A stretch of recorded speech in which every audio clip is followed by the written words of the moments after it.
எப்படி எனில், அவர்களோடு கூட சென்ற ஞான கன்மலையின் தண்ணீரை குடித்தார்கள். அந்த கன்மலை கிறிஸ்துவே.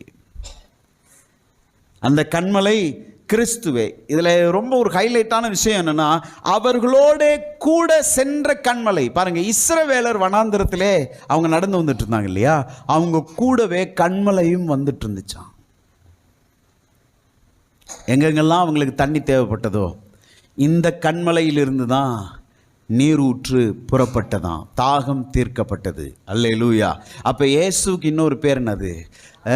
தாகம் தீர்க்கும் கன்மலை. இப்போ தாகம் தீர்க்கும் கன்மலை சிலுவையிலே தொங்கிக் கொண்டு இருக்கிறது. அந்த தாகம் தீர்க்கும் கன்மலைக்கு தாகமாக இருக்கிறது. அதன் அர்த்தம் என்னன்னா, இதெல்லாம் நான் பண்ணது உனக்காக. என்னை ஏற்றுக்கொள்கிறவன் என்ன செய்யப்படுவான்? ரட்சிக்கப்படுகிறான். அல்லேலூயா.